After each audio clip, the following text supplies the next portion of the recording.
हाँ तो प्रिय विद्यार्थियों, स्वामी केशवानंद उच्च माध्यमिक विद्यालय लक्ष्मणगढ़ के द्वारा संचालित की जा रही ऑनलाइन क्लासेज में आप सबका स्वागत है।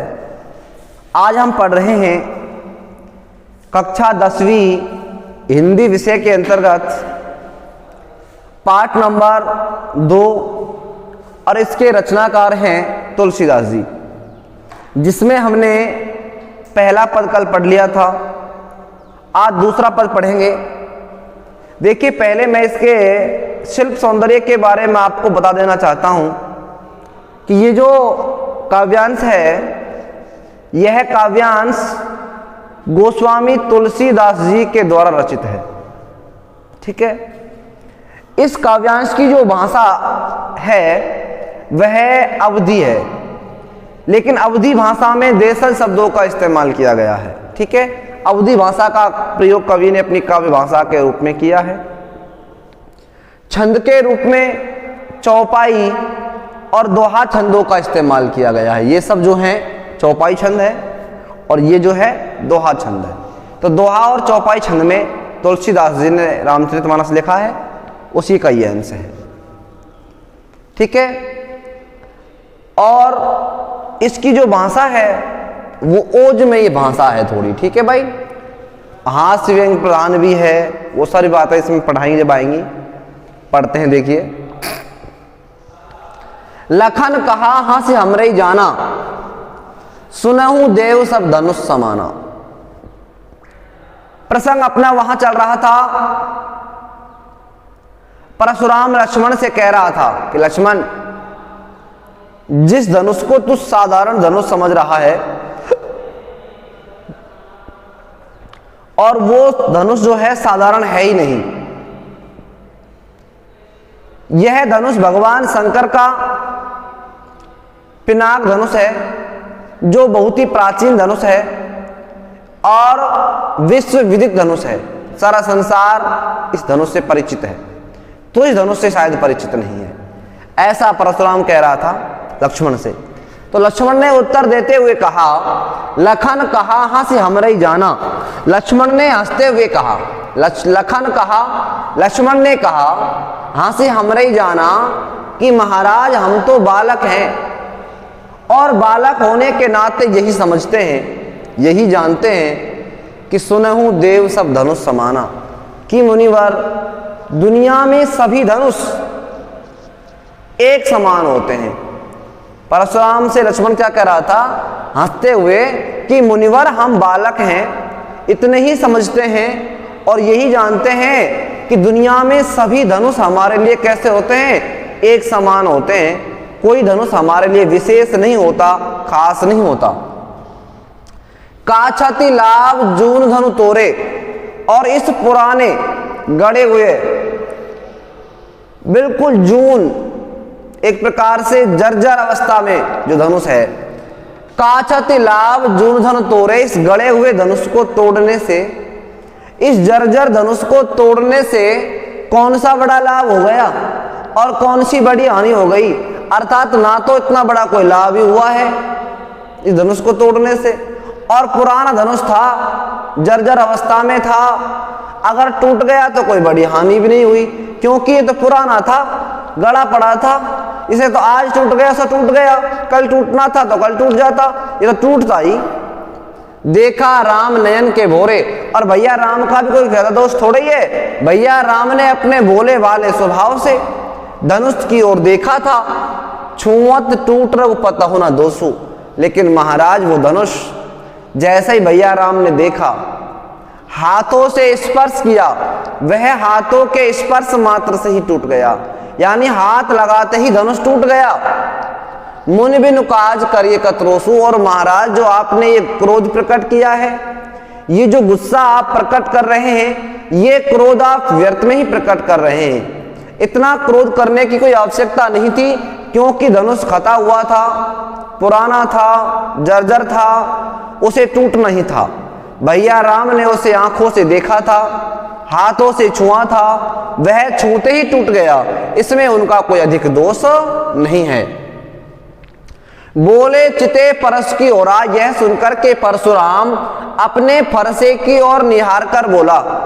यानी जब लक्ष्मण के ऐसे वचन परशुराम ने सुने तब परशुराम अपने फरसे को दिखाकर बोला, रे सठ, अरे मूर्ख। सठ कहते हैं मूर्ख को।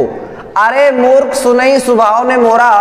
अरे मूर्ख बालक लक्ष्मण, तू शायद मेरे स्वभाव के बारे में नहीं जानता है, मेरे व्यवहार से तू शायद परिचित नहीं है, इसीलिए तू मेरे सामने बोल रहा है। अगर तू मेरे व्यवहार से परिचित होता तो शायद मेरे सामने नहीं बोलता। बालक बोल बदो नहीं तोई। मैं बालक जान करके तेरा वध नहीं कर रहा हूं, बालक जान करके मैं तुझे नहीं मार रहा हूं। केवल मुनि जड़ जाने न मोई। और तू केवल मुझे महात्मा समझने की कोशिश कर रहा है।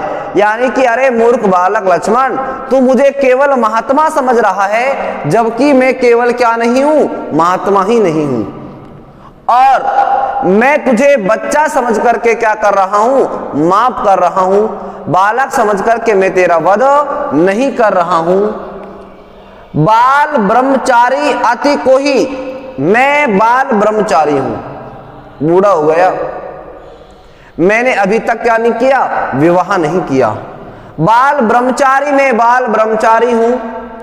अति कोही, और बहुत ही ज्यादा क्रोधित हूं, बहुत ही ज्यादा क्रोधवान हूं, क्रोधी स्वभाव का हूं। विश्व विदित, तो इस बात से सारा संसार परिचित है, इस बात को सारा संसार जानता है, क्षत्रिय कुलद्रोही, कि मैं क्षत्रिय कुलों का, क्षत्रिय परिवारों का कट्टर शत्रु भी हूं।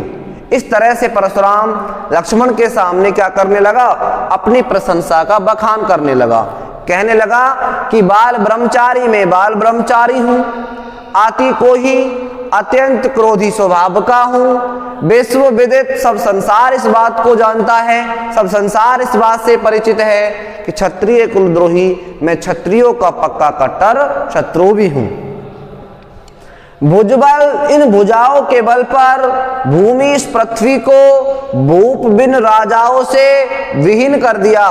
यानी कि मैंने अपनी इन भुजाओं की ताकत के बल पर, अपनी इन भुजाओं के बल पर इस पृथ्वी को अनेक बार राजाओं से क्या कर दिया था, विहीन कर दिया था, रहित कर दिया था।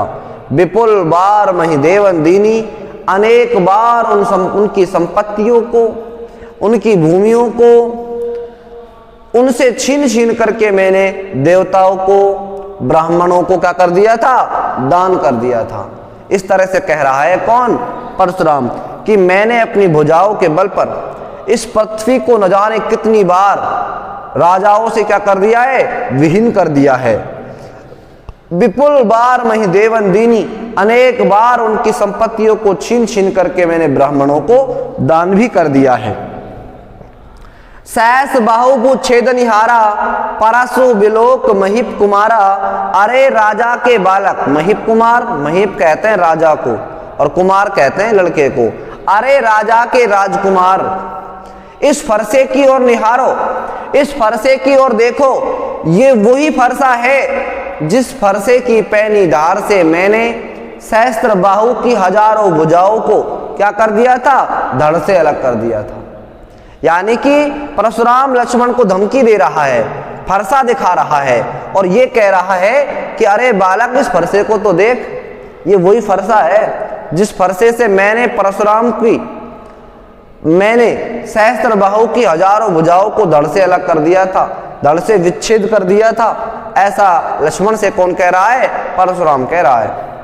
मातु पितैजन सोच बस करस महिष किशोर। लक्ष्मण से परशुराम ने यह भी कहा कि अरे मूर्ख बालक लक्ष्मण, मैं तेरे माता पिता के बारे में सोचकर कि तेरे माता पिता पर तेरे मरने के बाद क्या बीतेगी, तेरे मरने के बाद तेरे माता पिता कितने व्यथित होंगे, कितने दुखी होंगे, तेरे वियोग में कितने तड़फेंगे, यह विचार कर मैं तेरा वध नहीं कर रहा हूं।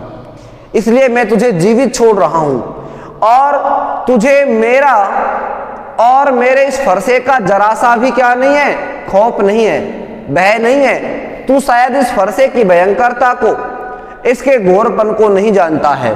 गर्बन के अर्बक दलन परसु मोर अति घोर। लक्ष्मण से परशुराम कह रहा है कि अरे मूर्ख बालक लक्ष्मण, तू इस फरसे की भयंकरता को नहीं समझता है, इस फरसे की गंभीरता को तू नहीं जान पा रहा है कि यह फरसा कितना भयंकर है, कितना गंभीर है। मैं तुझे बताता हूं, इस फरसे की टंकार मात्र के सुनने से, यानी इस फरसे की ध्वनि के सुनने मात्र से जो गर्भिणी स्त्रियां होती है ना, उनका गर्भ गिर जाता है। इस फरसे की ध्वनि मात्र से, टंकार मात्र के सुनने से गर्भिणी स्त्रियों का बच्चा जो है वो पेट के अंदर ही नष्ट हो जाता है। और तू मेरे सामने होकर के भी क्या चला रहा है, जबान चला रहा है। तुझे इस फरसे का, इसकी भयंकरता का कोई खौफ ही नहीं है, कोई भय नहीं है। इस तरह की बात कह रहा था कौन? परशुराम। कौन से? लक्ष्मण से। तब लक्ष्मण ने क्या जवाब दिया?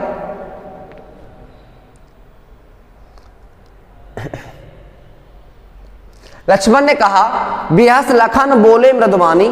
तब लक्ष्मण थोड़े गंभीर हो गए, लेकिन गंभीर होते हुए भी वो मृदुवाणी में बोले, संयमित होकर के मृदुवाणी में बोले, अहो मुनीस महावटमानी की महाराज, अरे अभिमानी महात्मा, अरे घमंडी महात्मा, मैं तुम्हारे बारे में भली प्रकार से जानता हूं कि तुम कितने भले हो, तुम कितने अच्छे आदमी हो।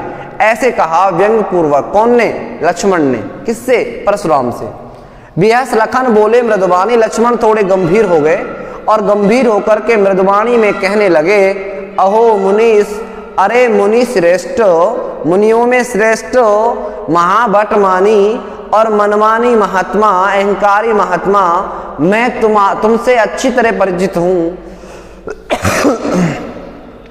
मैं तुम्हारे व्यवहार से भी वाकिफ हूं। पुण्य पुण्य मोए दिखाओ कोठारो, तुम ये बार बार मुझे फरसा दिखा रहे हो, ये तेज धार वाला कोठार तुम मुझे बार बार दिखा रहे हो। चहत उड़ावन फूंक पहाड़ों, तुम शायद फूंकों से पहाड़ को उड़ाना चाहते हो। यानी लक्ष्मण ये कह रहा है परशुराम से कि मुनिवर, तुम तो शायद फूंकों से पहाड़ को उड़ाना चाह रहे हो। यानी तुम्हारा जो क्रोध है, गुस्सा है ना, ये केवल कोरी फूंके हैं। और मैं और मेरा व्यवहार जो है ना, वो पहाड़ की तरह कैसा है? अविचलित है, अडिग है, अटल है, अचल है ना। और तुम पुण्य पुण्य मोय दिखाओ कोठारो, पुण्य पुण्य में पुनरुक्ति प्रकाश अलंकार है। तुम मुझे बार बार ये फरसा दिखा करके, ये कोठार दिखा करके फूंकों से पहाड़ को उड़ाना चाहते हैं। अर्थात ये क्रोध दिखाकर, ये फरसा दिखाकर, ये गाली गलौच करके तुम शायद क्या करना चाहते हो? तुम मुझे डराना चाहते हो, धमकाना चाहते हो, यहाँ से भगाना चाहते हो। यहाँ कुंबड़ बतिया को नहीं, यहाँ हम भी कोई कुमड़े के फल की तरह साधारण बेल में लटका होता है ना, जो कुमड़ा होता है, कुमड़ा यानी कि तोरैया वगैरह लगा लो, कोहड़ा लगा लो, उसकी जो बेल कितनी नाजुक होती है। कवि कह रहा है कि हम भी यहाँ कुमड़े के बेल की तरह है, कोड़े के बेल की तरह क्या नहीं है? कोमल नहीं है। या फिर कहें छुई मुई, कि हम भी छुई मुई के पेड़ की तरह क्या नहीं है? कोमल नहीं है, जो मात्र उंगली दिखाने से क्या हो जाते हैं? मुरझा जाते हैं। जो उंगली दिखाने मात्र से मुरझा जाएंगे, उंगली दिखाने मात्र से टूट जाएंगे, ऐसे कमजोर हम हैं नहीं। अर्थात तुम्हारे केवल क्रोध से, तुम्हारे डराने से हम डरने वाले नहीं हैं, इस तरह भयभीत होने वाले नहीं हैं। देख कुठार सरासन बाना, मैं कुछ कहा सही तब माना। मैंने तुम्हें आज योद्धा की वेशभूषा में देखा, अस्त्र शस्त्रों से सुसज्जित देखा है। तुमने मुझे युद्ध के लिए ललकारा है, इसलिए मैंने भी दो चार शब्द आपसे उल्टे कह दिए हैं, अपशब्द आपको कह दिए हैं, वरना हम आपसे लड़ना चाहते ही नहीं हैं। अब मैंने तो आपको चुनौती को इसलिए स्वीकार कर लिया कि आपने मुझे किसके लिए ललकारा था? युद्ध के लिए ललकारा था। आप योद्धा की वेशभूषा में खड़े थे, अस्त्र शस्त्रों से सुसज्जित खड़े थे, उन्हें दिखा भी रहे थे, इसलिए मुझे भी थोड़ा ताव आ गया है ना। इसलिए आपकी ललकार भरी चुनौती को स्वीकार करना क्षत्रियोचित धर्म मेरा बन गया।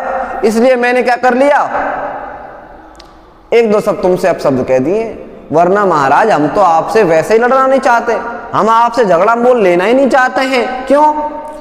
भृगुसुत समझ जनेऊ बिलोकी में जान गया कि तुम भृगु ऋषि के कौन हो? वंशज हो। भृगुसुत समझी, मैं समझ गया कि तुम भृगु ऋषि के वंशज हो। और तुमने जो ये जनेऊ पहनी हुई है, इस जनेऊ के पहनने के कारण पक्के ब्राह्मण भी हो। यानी मैं ये भी समझ गया कि तुम जाति से ब्राह्मण हो, ये भी जान गया कि तुम भृगु ऋषि के पुत्र हो, वंशज हो। जो कछ कहूं सहो ऋष रोकी, इसलिए तुमने मेरे बारे में जितने भी अपशब्दों का प्रयोग किया है, जितनी भी गलत बातें तुमने मेरे बारे में अब तक कही हैं, जो भी बातें आपने कही हैं, उन सबको मैंने क्या कर लिया है, चुपचाप सह लिया है, चुपचाप सुन लिया है। क्यों सुन लिया?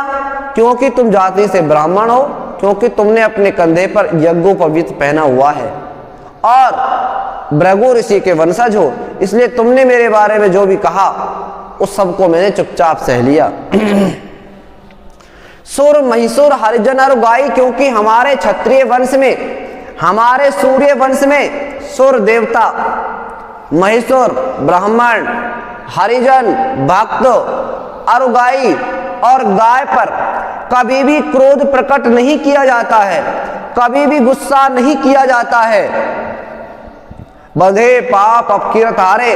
और अगर हम ऐसा करते हैं, ब्राह्मण पर, भक्त पर, गाय पर, देवता पर अगर हम आक्रमण करते हैं, क्रोध प्रकट करते हैं, इनसे झगड़ा करते हैं, तो उल्टा पाप के भागीदार हम स्वयं बनते हैं। यानी उनका जो पाप है, ऐसा करने का जो अपराध है, वो हमारे सिर पर मंडता है, उनका पाप स्वयं हमको ही लगता है। इसलिए हम ऐसा नहीं करते, क्योंकि हम तो इनकी क्या करते हैं, रक्षा करते हैं।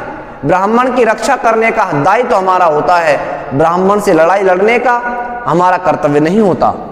बंधे पाप अपकीरत हारे, ऐसा करने से स्वयं पाप के भागीदार हम बनते हैं। मारता हूं पाप पर ये तुम्हारे, इसलिए महाराज हम तुम्हारे पैरों में पड़ करके प्रणाम करते हैं। कोटि कुलिसम वचन तुम्हारा, ब्यार धरे धनुबान कुठारा। तुमने मेरे बारे में अब तक करोड़ों कटु वचनों का प्रयोग किया है, यानी बहुत सारी कड़वी वाणी का इस्तेमाल तुमने मेरे लिए अब तक किया भी है। कोटि कुलिसम वचन तुम्हारा उपमा अलंकार है। तुमने मेरे बारे में अब तक करोड़ों कटु वचनों का इस्तेमाल किया है, बहुत सारी गालियां तुमने मुझे दी हैं। ब्यार धने धनुबान कुठारा, और मैंने तुम्हारी गाली गलौच को चुपचाप सह लिया। मैंने तुम्हारे द्वारा कहे गए कटुवचनों को चुपचाप सह लिया, कुछ नहीं कहा, कोई प्रतिवाद नहीं किया। इसीलिए नहीं किया कि तुम जाति से ब्राह्मण हो, वरना व्यार धरे धनुबान कुठारा, वरना ये कंधे पर जो धनुष बाण हमने टांग रखे हैं, ये धनुष बाण हमने भी सौभाग्य के लिए नहीं टांग रखे, दिखाने के लिए नहीं टांग रखे, इनका इस्तेमाल भी करना हम जानते हैं, इन अस्त्र शस्त्रों का प्रयोग करना भी हम जानते हैं, अर्थात लड़ाई लड़ना भी हम जानते हैं, युद्ध की चुनौती को भी हम स्वीकार करते हैं। जो बिलोक अनुचित कहूं क्षमेऊ महामुनि धीर, सुनि सरोस भृगुवंश बनी, बोले गिरा गंभीर। लक्ष्मण के इन वचनों को सुनकर के विश्वामित्र बीच में बोले, और विश्वामित्र परशुराम को समझाते हुए कहने लगे, रे मुनिवर, वैसे तो लक्ष्मण ने आपके लिए अनुचित शब्दों का प्रयोग नहीं किया है, यानी लक्ष्मण ने आपके बारे में ऐसा कोई शब्द नहीं कहा है जो आपके लिए कैसा होता हो, अनुचित होता हो, है ना। लक्ष्मण के द्वारा कहे गए वचन वैसे तो बुरे नहीं है, आपके लिए उन्होंने अनुचित शब्दों का प्रयोग नहीं किया है, लेकिन अगर आपको ऐसा लगता है कि लक्ष्मण ने मेरे बारे में क्या कहा है, अनुचित कहा है, गलत कहा है, तो कोई बात नहीं महाराज, इन्हें आप बालक समझकर क्या कर दीजिए, माफ कर दीजिए। सुनि सरोस भृगुवंश बनी, बोले गिरा गंभीर। विश्वामित्र के ऐसे विनम्र वचनों को सुनकर के परशुराम और अधिक भयंकर हो गए, उनका जो गुस्सा था वो और ज्यादा आग बबूला हो गया, और वो क्रोध में आ गए। किस में आ गए?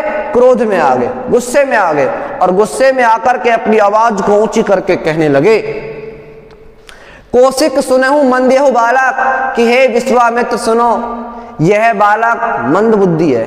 यह बालक कैसा है? मंद बुद्धि है।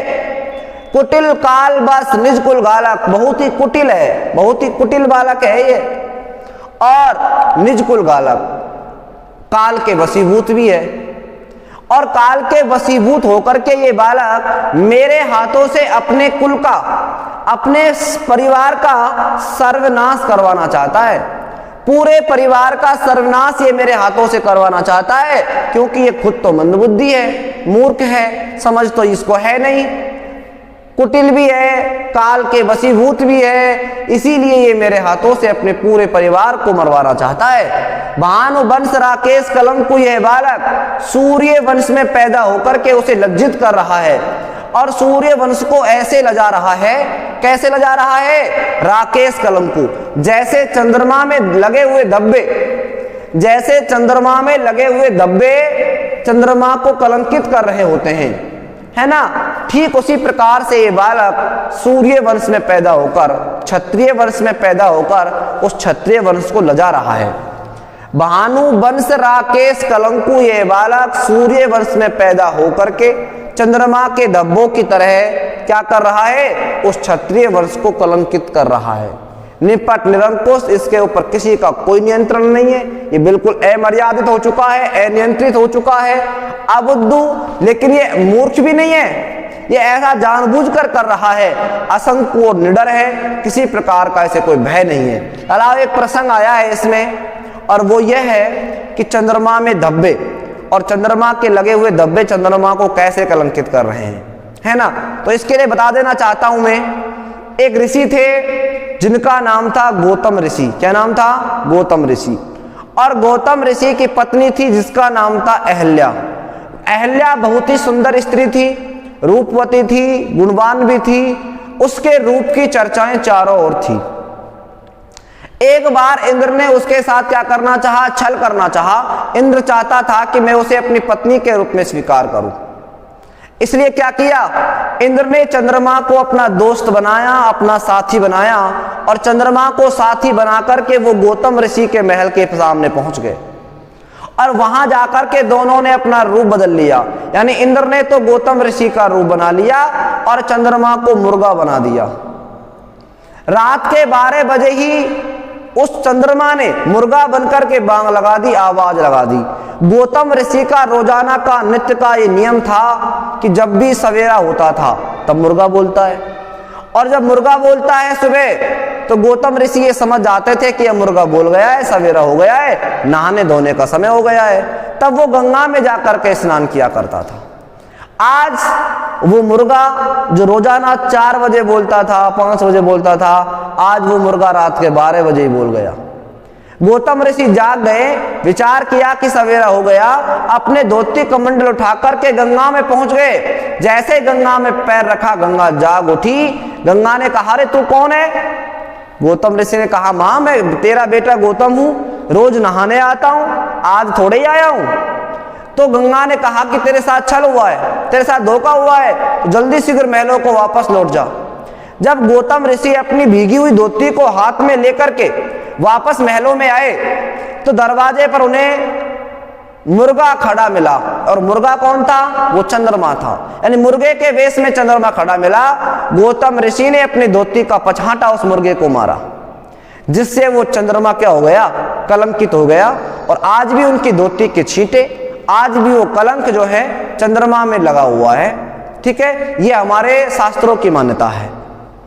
ठीक है भाई, तो लालाओ ये पूरी कथा है। उसके बाद गौतम ऋषि अहल्या के पास पहुंचते हैं।